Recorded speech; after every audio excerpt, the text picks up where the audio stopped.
talk about existential skinny dipping.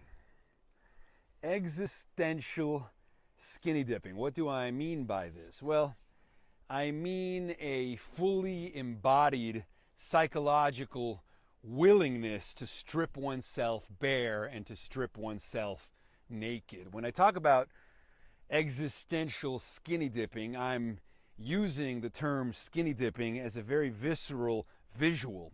The visual of running into the sea free of shame or inhibition, finally fully exposed in your vulnerability and also in your power. If we could bring that kind of shattering nakedness to the doorstep of every moment, if we could psychologically be as self-revealing as we are when we skinny dip, perhaps we might heal the psychological fracturings and schisms that make us so afraid not just of our bodies, but of each other.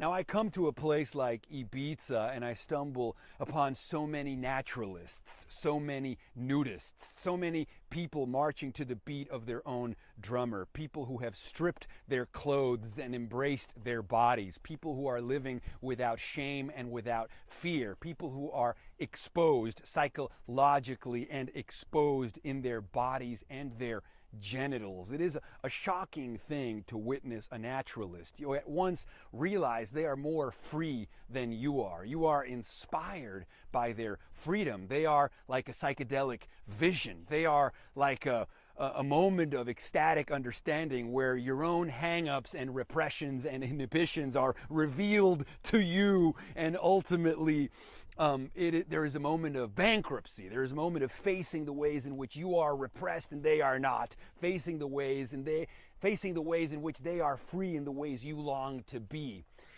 And it's very impactful. It has been very impacting to me to witness people who are that open, who are that free, who are that naked. I envy their nakedness. I envy their romantic abandon. I envy the freedom from shame that they seem to be enacting through their self-revealing embodiment. It is a beautiful thing to behold, and it points the way to a kind of abandon and a kind of nakedness that I crave in my own life and that I know many crave in their own lives. If only we could be the kind of revolutionaries and